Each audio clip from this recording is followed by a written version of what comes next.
tenemos el gusto de presentar a nuestra siguiente invitada. Ella es Janine Cruz, licenciada en Comunicación Social y máster en Comunicación Estratégica Digital. Ella ha sido asambleísta por la provincia de Loja, fue concejala también por el movimiento Creo, se desempeñó como presentadora, realizadora de programas radiales y televisivos, relacionadora pública y docente e investigadora en la Facultad de Comunicación de la UTPL.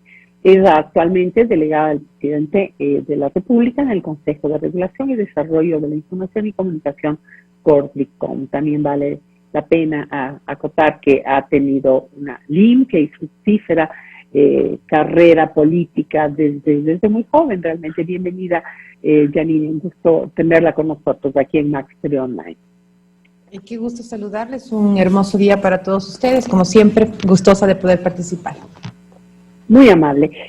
Para la mayoría de la población, el CORDICOM, conjuntamente con la SUPERCOM, fueron considerados, sobre todo en el gobierno de Rafael Correa, como instrumentos de presión contra la libertad de información y de expresión, también como un elemento de presión contra los medios de comunicación.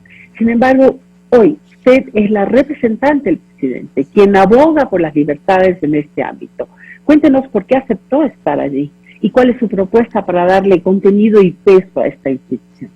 Bueno, la primera de las decisiones que yo acepté para estar al frente de este Consejo de Comunicación es justamente pensando en el proyecto del Ejecutivo cuando da el debate fructífero, sobre todo a nivel nacional, para poder entender que para tener un país democrático se necesita tener un país con libertad de expresión. Y frente pues a lo acontecido durante tantos años, hemos visto que el Consejo de Regulación han sido los ojos o el supervisor para poder dar la información y que justifique la Supercom estos errores, entre comillas, que ellos veían en los medios de comunicación o los excesos que veían a los periodistas. Por eso es que nosotros queríamos estar al frente de este proceso. Sin embargo, me parece indispensable dejar en claro un tema. Cuando yo llego a la institución, encuentro a una institución sin una cabeza principal aproximadamente un año. Nosotros fuimos partícipes de la reforma en el año 2019 de la Ley Orgánica de Comunicación, donde logramos eliminar toda sanción y restricción o censura por parte de una institución u órgano del Estado. Y algunos de los equipos adquirió el Consejo de Regulación. Me parece también interesante poderles compartir a ustedes que hay dos coordinaciones que por un lado son indispensables, como es la promoción de derechos, en donde se analiza los contenidos, se apoya con la academia para poder hablar de un sistema de comunicación. Y por otro lado, la coordinación de monitoreo y análisis de contenidos. Esto lo hacen con la finalidad, obviamente, de buscar normativa, de regular, por ejemplo, las franjas horarias, y se puede desde esta coordinación levantar informes. Lo complicado es esta parte, cuando tú le das a una institución del Estado elaborar informes, donde puede ser objeto o una justificación para cualquier autoridad, el poder llamar la atención al medio de comunicación.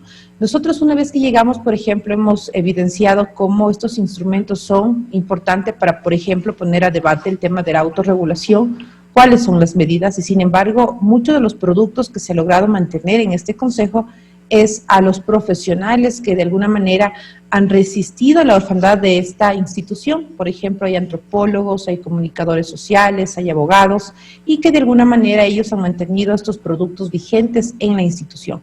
Pero como tal, también hemos visto lo indispensable que es, y que es responsabilidad de este consejo, tener un sistema de protección a los periodistas, que lamentablemente no se ha dado continuidad, porque como le comentaba, no hay una cabeza principal.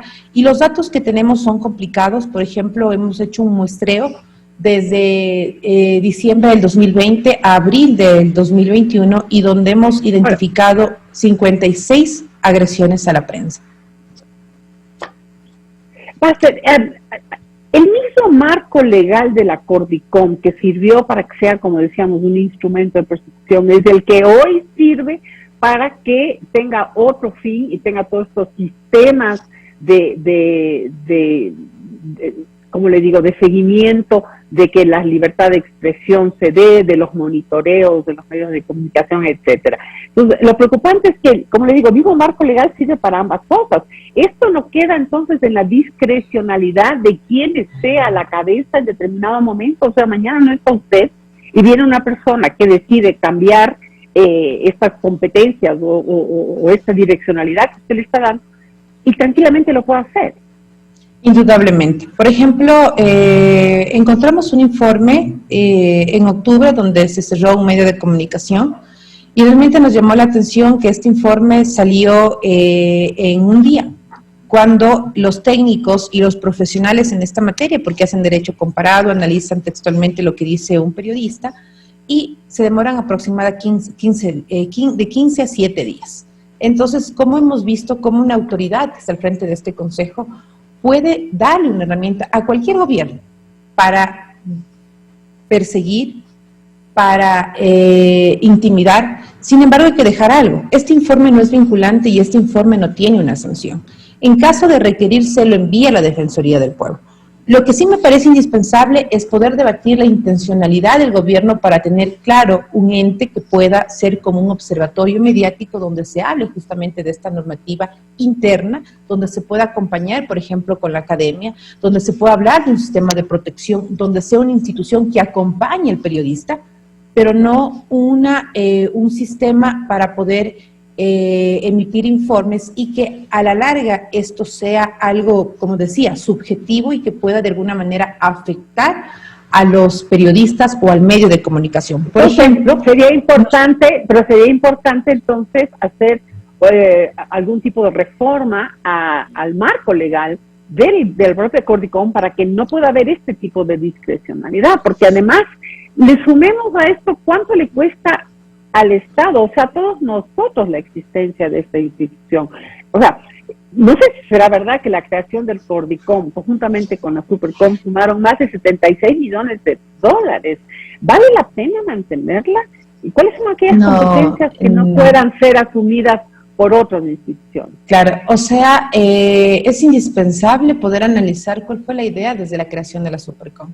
Y era un proyecto totalmente ambicioso, donde se superaba obviamente una cantidad altísima de presupuesto y hablemos, me parece que eran de unos 68 millones, si no mal recuerdo, la Supercom. Y obviamente en aquel entonces Semplades no dio paso para que se pueda articular este sistema que querían tener en todas las provincias. De hecho, hay informes donde en 7 provincias estaban las diferentes superintendencias donde vigilaban, donde controlaban y hay un sinnúmero de abusos, pero esto no se dio paso y afortunadamente en el 2019 logramos eliminar. El Consejo de Comunicación hoy cuenta con un presupuesto de 2.700.000 y esto todo se va en nómina y el resto se va en gasto corriente. No hay, por ejemplo, dinero como tenía la Supercom para pagar paquetes publicitarios, para pagar videos, no, de ninguna manera. Entonces, ahora la propuesta del Ejecutivo es interesante porque justamente en la Asamblea hablamos de que es necesario que exista un órgano que pueda acompañar sobre todo el sistema de cuidar la vida de los periodistas, un sistema de protección a la libertad de expresión.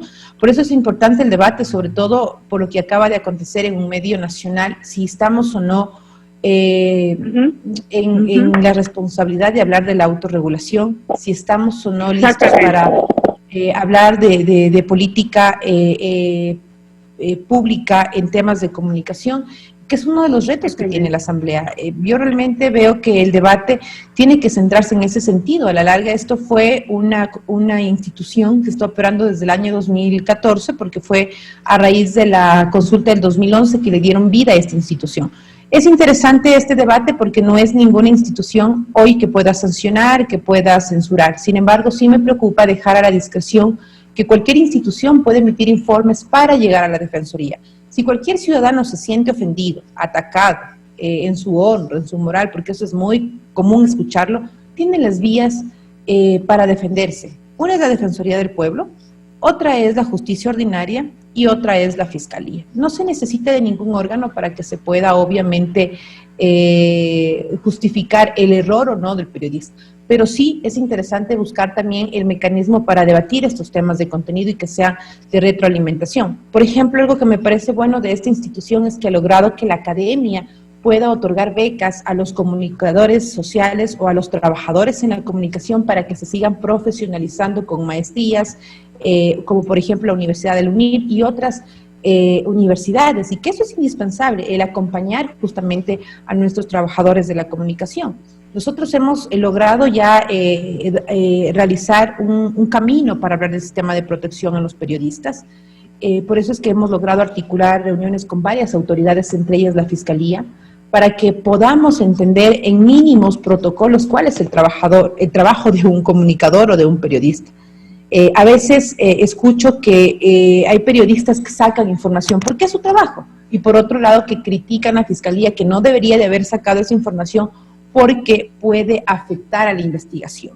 Entonces es importante que también los órganos, instituciones como a los que hago mención, puedan entender el dinamismo y el comportamiento del trabajo de un comunicador.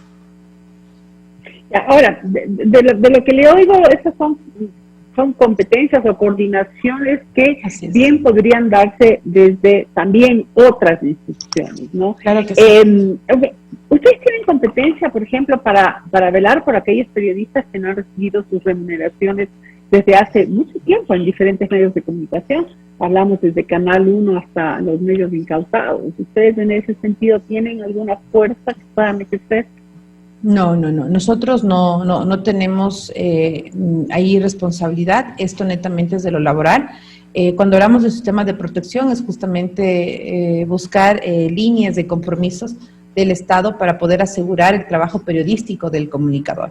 Y es verdad lo que usted dice, desde cualquier institución se puede llevar a cabo este debate, por eso es que la Asamblea tiene una gran responsabilidad, hacer de este Consejo de Regulación justamente un análisis minucioso que pueda a la larga con todo el equipo y el sistema que tiene servir en un observatorio, por ejemplo, a favor de la libertad de expresión.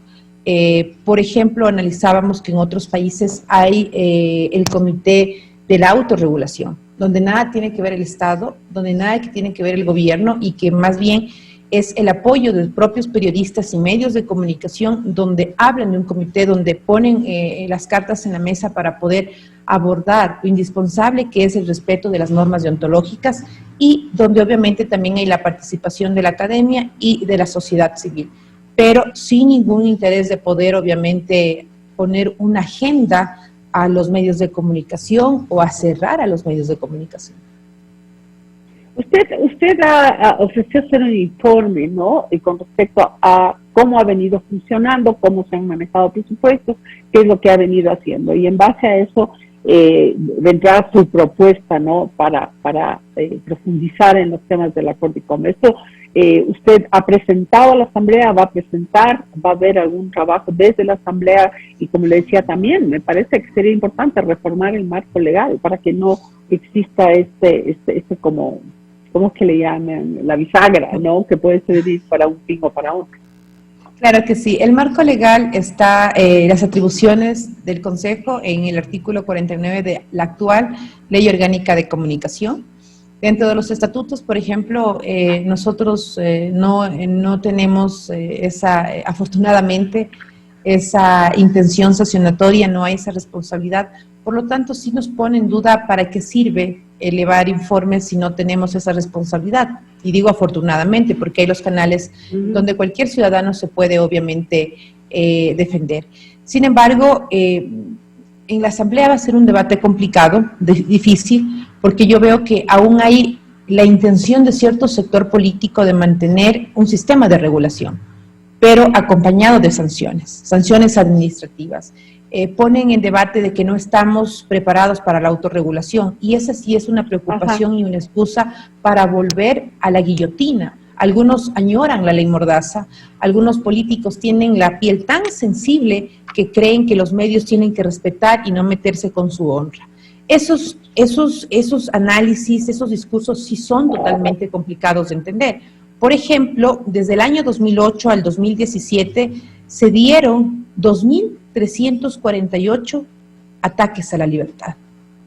Entonces, la historia y los errores de los gobiernos anteriores nos recuerdan que no es posible mantener una institución que esté atrás de las agendas de los medios o que persiga a los medios por todo el efecto negativo que fue para nuestro país. Ocultaron información, no entregaban la información adecuada, cerraban medios, intimidaban medios, demandaban en la corte a periodistas.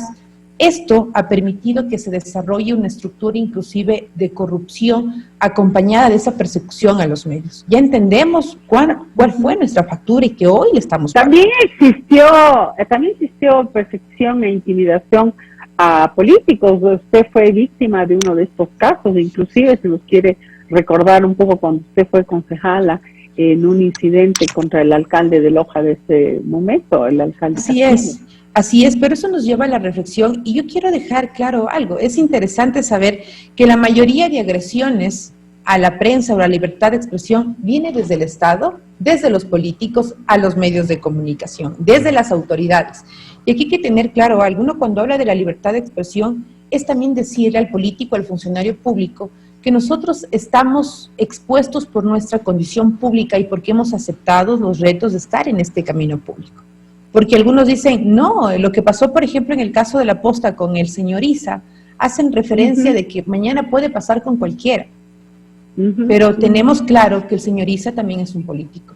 Cuestionable, sí, cometieron errores como cualquier profesión, pero a raíz de eso, tratar de olvidar de que antes teníamos en Sábado, en cadena, un sinnúmero de epítetos desde la cabeza principal, nunca hubo un consejo de regulación que le llamó la atención a la autoridad.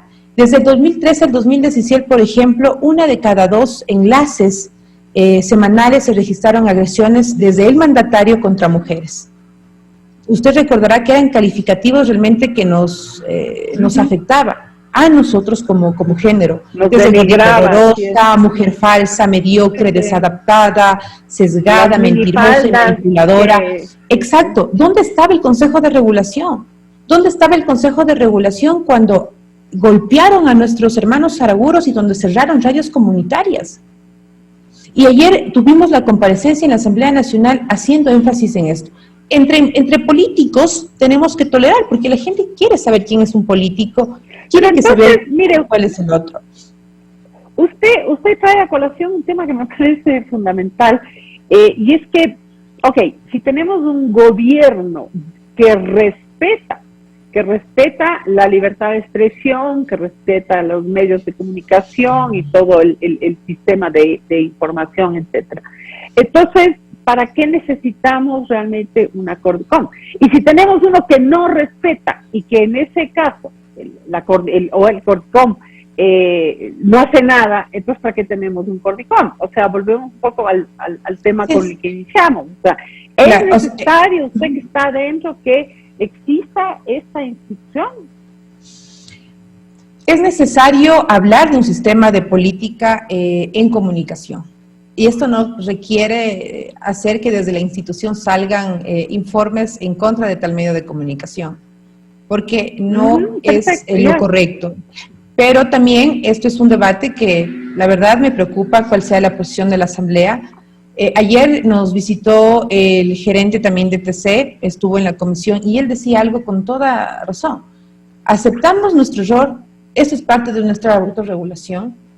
Entendemos los errores de los colegas periodistas, no están ya en el canal, pero también hizo referencia, así como pedimos disculpas a Leonidas Isa, pedimos disculpas a Guadalupe Llori, porque antes y años atrás le llamaban con tono fuerte, le decían mamalucha, le decían mentirosa, etcétera, etcétera. Y antes no había obviamente un consejo de regulación. Lo que tiene que ver es una institución que acompañe y vele por los derechos de la libertad de expresión. Ahora, Janine, perdón una cosa, y le voy a interrumpir porque hay un tema que desde que se dio este hecho, a mí me viene dando vueltas. Cierto es que pidieron perdón, disculpas a la universidad, a la ciudadanía, a todo el mundo. Sin embargo, no dejaron de decir que el mismo hecho en las redes sociales hubiera pasado desapercibido o por lo menos no hubiera tenido esa reacción.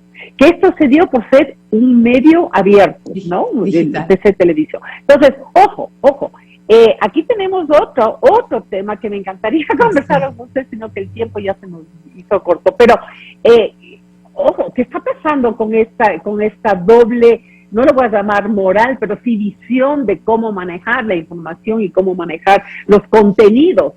En un lado es como arriba y de este submundo sí puede pasar, porque eso lo dijeron.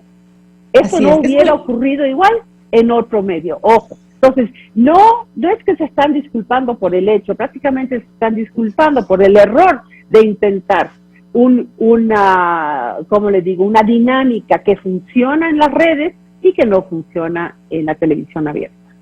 Eso es todo. Es súper sensible controlar y hablar de regular las redes sociales. Ese es un debate que está en todos los países y es casi complicado porque mañana me pueden insultar desde Estados Unidos, como desde Perú, como desde Colombia.